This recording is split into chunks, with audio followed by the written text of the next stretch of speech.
सुप्रजा रामपूर्वा सन्ध्या प्रवर्तते उत्तिष्ठ नरसार्दूल कर्तव्यं दैवमात्मिकम् कौसल्या सुप्रजा रामपूर्वा सन्ध्या प्रवर्तते उत्तिष्ठ नरसार्दूल कर्तव्यं दैवमात्मिकम् उत्तिष्ठोत्तिष्ठ गोविन्द उत्तिष्ठ गरुडध्वज उत्तिष्ठ कमलाकान्त त्रैलोक्यं मङ्गलं कुरु मातः समस्तजगतां मधुकैटभारे वक्षो विहारिणि मनोहर दिव्यमूर्ते श्रीस्वामिनिश्रित जनप्रियदानशीले श्रीवेङ्कटेश दयिते तव सुप्रभातम् तव सुप्रभातमरविन्दलोचने भवतु प्रसन्नमुखचन्द्रमण्डले विधिशङ्करेन्द्रवनिताभिरर्चिते वृषशैलनाथदयिते दयानिधे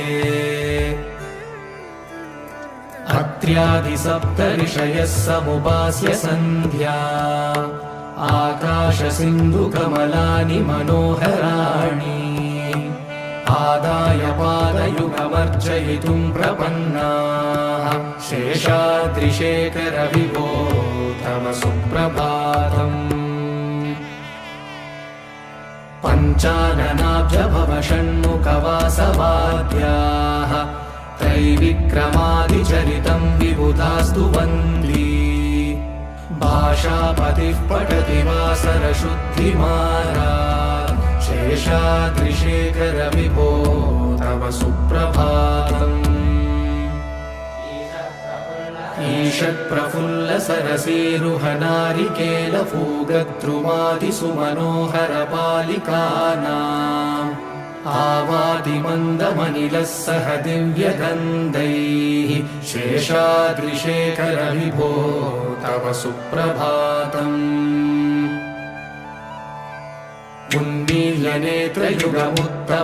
उन्मील्यनेत्रयुगमुत्तमपञ्जरस्ताः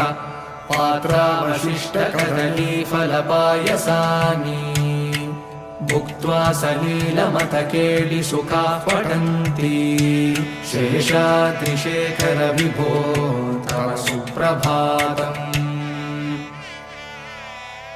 तन्त्री प्रकर्ष मधुरस्वनया विपञ्च गायत्यनन्तचरितं तव नारदोऽपि भाषा समग्रमसकृत्करसाररम्यम् शेषाद्रिशेखर विभो तव सुप्रभातम् भृङ्गावली च मकरन्दरसानुविद्धजङ्कारगीतनिनदैः सह सेवनाय निर्यात्युपान्तसरसी कमलोधरेभ्यः शेषाद्रिशेखर विभो तव सुप्रभातम् योषागणेन वरदग्निविमत्यमाने घोषालयेषु दधिमन्थनतीव्रघोषाः रोषात् कलिं विदधते ककुभश्च कुम्भाः शेषाद्रिशेखर विभो तव सुप्रभातम् पद्मेशमित्रशतपत्रकतालिवर्गाः हर्तुं श्रियं कुवलयस्य निजाङ्गलक्ष्म्या घेरे निनादमिव बिभ्रति तीव्रनादम्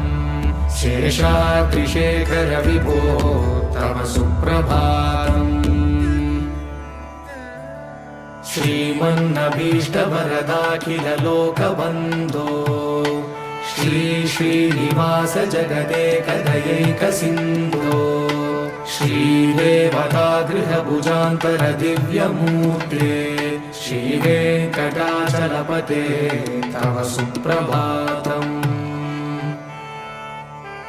श्रीमन्नभीष्टवरदाखिल लोकबन्धो श्री श्रीनिवास जगदेकदयैकसिन्धो श्रीदेवतागृहभुजान्तर दिव्यमूर्ते श्रीवेङ्कटाचलपते तव सुप्रभातम्। श्रीस्वामी पुष्करिणिकाप्लवनिर्मलाङ्गाः श्रेयोतिनो हरविरिञ्च सनन्दनाद्याः द्वारे वसन्ति वरवेत्र हतोत्तमाङ्गाः श्रीवेङ्कटाचलपते तव सुप्रभातम्। श्रीशेषशैलगरुडाचल वेङ्कटाद्रिनारायणाद्रिवृषभाद्रिवृषाद्रिमुख्या आख्यां त्वदीयवसतेरनिशं वदन्ति श्रीवेङ्कटाचलपते तव सुप्रभातम्। सेवापराशिव सुरेश कृशानुधर्म रक्षोऽम्बुनाथ पवमानधनादिनाथाः भद्राञ्जलिप्रविलसन्निज शीर्षदेशाः श्रीवेङ्कटाचलपते तव सुप्रभातम्। धाटेषु ते विहयराज मृगाधिराज नागाधिराज गजराज हयाधिराजाः स्वस्वाधिकारमहिमाधिकमर्दयन्ते श्रीवेङ्कटाचलपते तव सुप्रभातम्।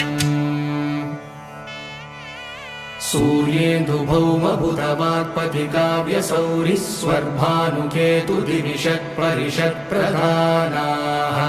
त्वद्दासदासचरमावधिदासदासाः श्रीवेङ्कटाचलपते तव सुप्रभातम्। त्वत्पादधूलिभरितस्फुरितोत्तमाङ्गाः स्वर्गापवर्गनिरपेक्षनिजान्तरङ्गाः कल्पागमाकलनयाकुलतां लभन्ते श्रीवेङ्कटाचलपते तव सुप्रभातम्।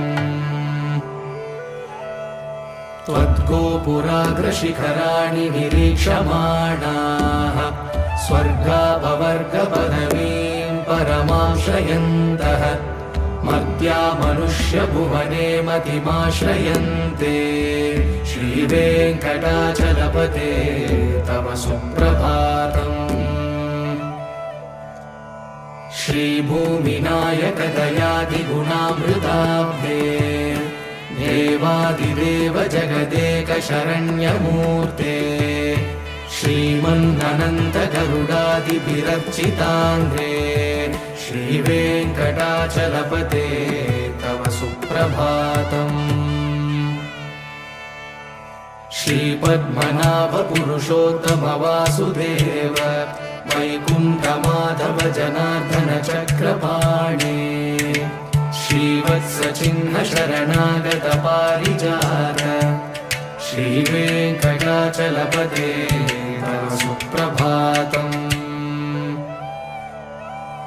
कन्दर्पदर्पहर सुन्दर दिव्यमूर्ते कान्ताकुचाम्बुरुह कुट्मललोलदृष्टे कल्याण निर्मल गुणाकर दिव्यकीर्ते श्रीवेङ्कटाचलपते तव सुप्रभातम्। नीलाकृते कमठकोल नृसिंहवर्णिन् स्वामिन् परश्वत तपोधन रामचन्द्र शेषांश रामय गुणन्दन कल्किरूप श्रीवेङ्कटाचलपते तव सुप्रभातम्। येलालवङ्गगणसार सुगन्धितीर्थम् दिव्यं वियत्सरिति हेमघटेषु पूर्णम् धृत्वाद्यवैदिकशिखामणयः प्रहृष्टाः तिष्ठन्ति वेङ्कटपते तव सुप्रभातम्। भास्वानुदेति विकचानि सरोरुहाणि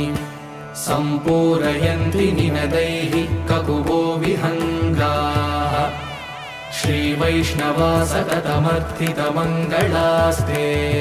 नामाश्रयन्ति तव वेङ्कटसुप्रभातम्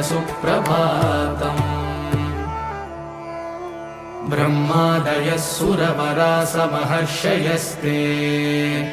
सन्तः सनन्दनमुखास्तव योगिवर्याः दामान्तिके तव हि मङ्गलवस्तु हस्ताः श्रीवेङ्कटाचलपते तव सुप्रभातम्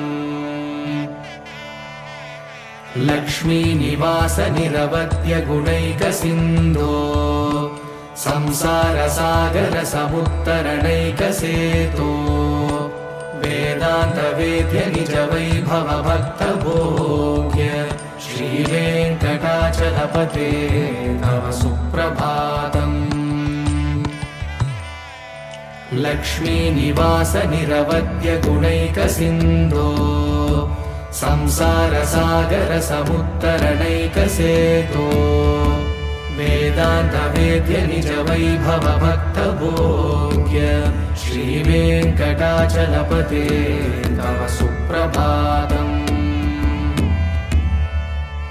इत्थं वृषाचलपतेरिह सुप्रभातम् ये मानवाः प्रतिदिनं पठितुं प्रवृत्ताः तेषां प्रभातसमये स्मृतिरङ्गभाजाम्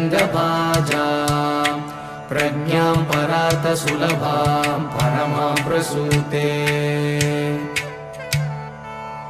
इत्थं वृषाचलपतेरिह सुप्रभातम् ये मानवाः प्रतिदिनं पठितुं प्रवृत्ताः तेषां प्रभातसमये स्मृतिरङ्गभाजाम् प्रज्ञां परार्थसुलभां परमां प्रसूते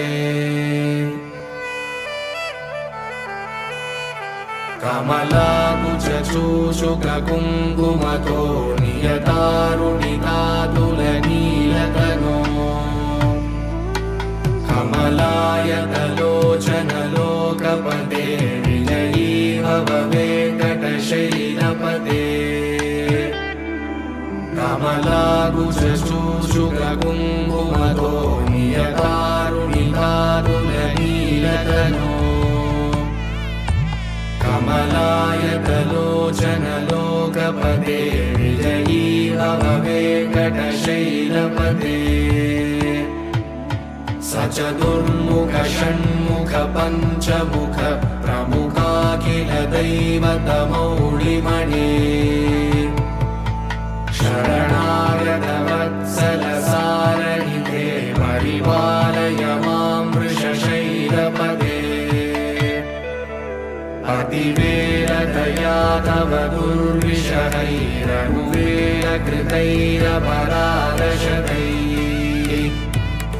भरितं त्वरितं वृषशैलपते परया कृपया परिपाहि हरे अधिवेङ्कटशैलमुदारमते जनता विमतादिगदानरता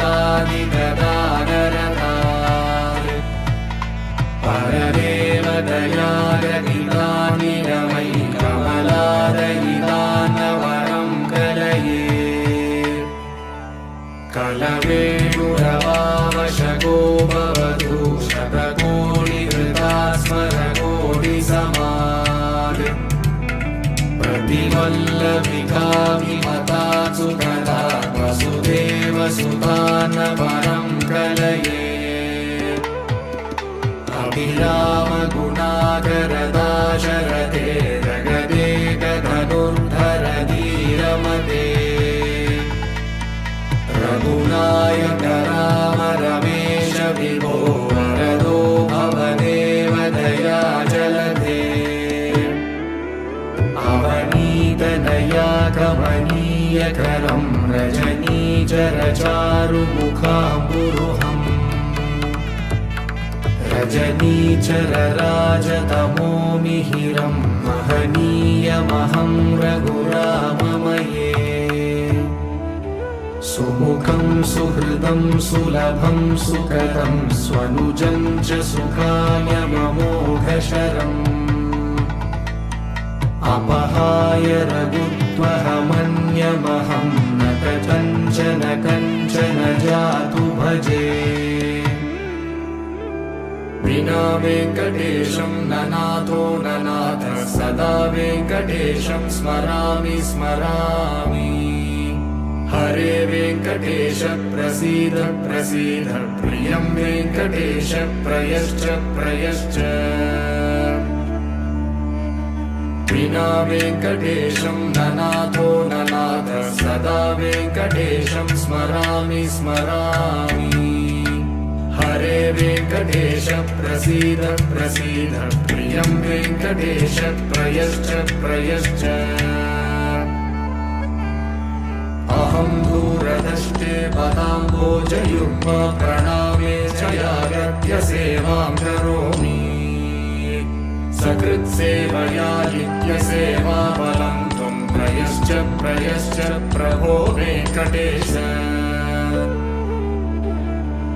अज्ञानिना मया दोषान् शेषान् विहितान् हरे क्षमस्वत्वं क्षमस्वत्वं शेषशैलशिखामणे अज्ञानिना मया दोषान् शेषान् विहितान् हरे क्षमस्वत्वं क्षमस्वत्वं शेषशैलशिखामणे ईशानां जगतोऽस्य वेङ्कटपतेर्विष्णोर्परां प्रेयसी तत्वक्षस्थलनित्यवासरसिकां तक्षान्तिसंवर्धिनी पद्मालङ्कृतपाणिपल्लवयुगां पद्मासनस्तां श्रियं वात्सल्यादिगुणोज्ज्वलां भगवतीं वन्दे जगन्मातरम् ईशानां जगतोऽस्य वेङ्कटपतेर्विष्णोर्परां प्रेयसी तत्वक्षस्थलनित्यवासरसिकां तक्षान्तिसंवर्धिनी पद्मालङ्कृतपाणिपल्लवयुगां पद्मासनस्तां श्रियं वात्सल्यादिगुणोज्ज्वलां भगवतीं वन्दे जगन्मातरम् श्रीमन्कृपाजलनिधे श्रितसर्वलोकः सर्वज्ञशक्तनथवत्सल सर्वशेषिन् स्वामिन् सुशीलसुलभाश्रितपारिजात श्रीवेङ्कटेश शरणं शरणं प्रपद्ये श्रीमन्कृपाजलनिधे श्रितसर्वलोकः सर्वज्ञशक्तनथवत्सल सर्वशेषिन् स्वामिन् सुशीलसुलभाश्रितपारिजात श्रीवेङ्कटेश शरणं शरणं प्रपद्ये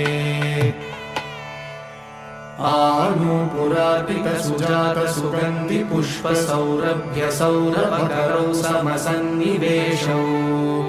सौम्यौ सदानुभवनेऽपि नवानुभाव्यौ श्रीवेङ्कटेश शरणं शरणं प्रपद्ये सद्यो विकासि समुदित्वरसान्द्रनागसौरभ्यनिर्भरसरोरुहसाम्यवार्ताम् सम्यक्षु साहसपदेषु विलेखयन्तौ श्रीवेङ्कटेश शरणौ शरणं प्रपद्ये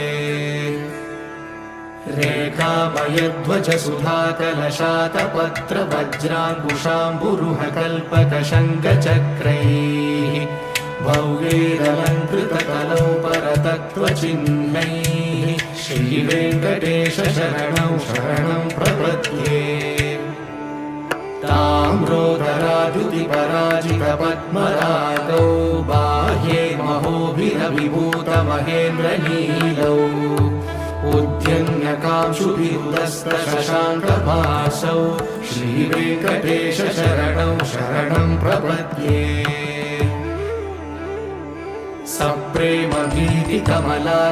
सप्रेमभीतिकमलाकरपल्लवाभ्यां संवाहनेऽपि सपदि क्लवमादधानौ कान्ता भवान् मनसगोचरसौ कुमार्यौ श्रीवेङ्कटेश शरणं शरणं प्रपद्ये लक्ष्मीमहीतदनुरूपनिजानुभावनीलादिदिव्यमहिषीकरपल्लवानाम् आरुण्यसङ्क्रमणतः किल सान्द्ररागौ श्रीवेङ्कटेश शरणौ शरणं प्रपद्ये नित्यानमद्विति शिवादिकिरीटकोटिः प्रद्युक्तदीप्तनवरत्नमः प्ररोहैः नीराजनाविधिमुदारमुपाददानौ श्रीवेङ्कटेश शरणौ शरणं प्रपद्ये विष्णोपदे परम इत्युदितः प्रशंसौ यौ मध्ववुत्स इति भोग्यतयाभ्युपातौ भूयस्ततेति तव पाणितलः प्रदिष्टौ श्रीवेङ्कटेश शरणौ शरणं प्रपद्ये पार्थाय तत्सदृशसारथिना त्वयैव यौ दर्शितौ स्वचरणौ शरणं व्रजेति भूयोऽपि मह्यमिह तौ करदर्शितौ ते श्रीवेङ्कटेश शरणौ शरणं प्रपद्ये मन्मूर्तिकालियफणे विकटाटवेषु श्रीवेङ्कटाद्रिशिखरे शिरसिश्रितीनाम् चित्तेऽप्यनन्यमनसां सममाहितौ ते श्रीवेङ्कटेश शरणौ शरणं प्रपद्ये अम्लानहृष्यधवनीतरकीर्णपुष्पौ श्रीवेङ्कटाद्रिशिखराभरणायमानौ आनन्दिता किल मनोनयनौ तवैतौ श्रीवेङ्कटेश शरणौ शरणं प्रपद्ये प्रायः प्रपन्नजनता प्रथमावताह्यौ मातुस्तनाभिवशिशोरमृतायमानौ प्राप्तौ परस्परतुलामतुलान्तरौ ते श्रीवेङ्कटेश शरणौ शरणं प्रपद्ये सत्त्वोत्तरैः सततसेव्यपदाम्बुजेन संसारतारकदयाग्रगृगञ्जलेन सौम्योपयन्तृमुनिनामवदर्शितौ ते श्रीवेङ्कटेश शरणौ शरणं प्रपद्ये सत्त्वोत्तरैः सततसेव्यपदाम्बुजेन संसारतारकदयाग्रगृगञ्जलेन सौम्योभयन्तृमुनिनामवदर्शितौ ते श्रीवेङ्कटेश शरणौ शरणं प्रपद्ये श्रीशश्रिया घटिकया त्वदुपाय भावे प्राप्ये त्वयि स्वयमुपेयतया स्फुरन्त्या नित्याश्रिताय निरवद्य गुणाय तुभ्यं शां किङ्करो वृषगिरीश न जातु मह्यम् श्रीशश्रिया घटिकया त्वदुपाय भावे प्राप्ये त्वयि स्वयमुपेयतया स्फुरन्त्या नित्याश्रिताय निरवद्य गुणाय तुभ्यं शां किङ्करो वृषगिरीश न जातु मह्यम् श्रियकान्ताय कल्याणनिधये निधयेऽर्लिना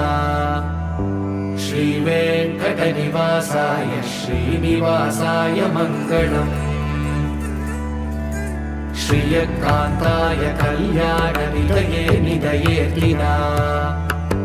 श्रीवेङ्कटनिवासाय श्रीनिवासाय मङ्गलम् लक्ष्मी सविभ्रमालोकशुभ्रुविभ्रमचक्षुषे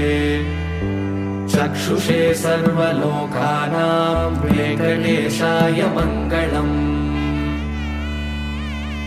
श्रीवेङ्कटाद्रिशृङ्गाग्रमङ्गलाभरणाग्रये मङ्गलानां श्रीनिवासाय मङ्गलम् सर्वावयवसौन्दर्यसम्पदा सर्वचेतसा सदा सम्मोहनायास्तु वेङ्कटेशाय मङ्गलम्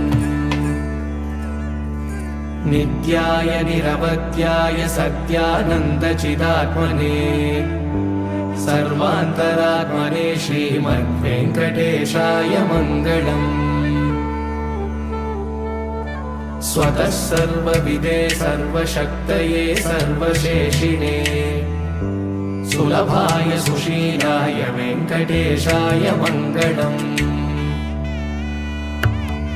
परस्मै ब्रह्मणे पूर्णकामाय परमात्मने प्रयुञ्जे परतत्त्वाय वेङ्कटेशाय मङ्गलम् आकालतत्त्वमश्रान्तमात्मनामनुपश्यता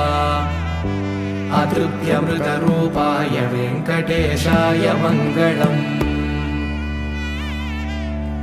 प्रायस्वशरणौ पुंसां शरण्यत्वेन पाणिना कृपया दिशते श्रीमद्वेङ्कटेशाय मङ्गलम् दयामृततरङ्गिण्यास्तरङ्गैरिव शीतलैः अपाङ्गैः सिञ्चते विश्वं वेङ्कटेशाय मङ्गलम् सद्भूषाम्बरहेतीनां सुषमावहमूर्तये सर्वार्तिशमनायास्तु वेङ्कटेशाय मङ्गलम् श्रीवैकुण्ठविरक्ताय स्वामि पुष्करिणीतटे रमया रममाणाय वेङ्कटेशाय मङ्गलम् श्रीवैकुण्ठविरक्ताय स्वामि पुष्करिणीतटे रमया रममाणाय वेङ्कटेशाय मङ्गलम् श्रीमत्सुन्दरजामातृमुनिमानसवासिने सर्वलोकनिवासाय श्रीनिवासाय मङ्गलम् श्रीमत्सुन्दरजामातृमुनिमानसवासिने सर्वलोकनिवासाय श्रीनिवासाय मङ्गलम् शासनपरैः मध्वाचार्यपुरोगमैः सर्वैश्च पूर्वैराचार्यैः सत्कृतायास्तु मङ्गलम्।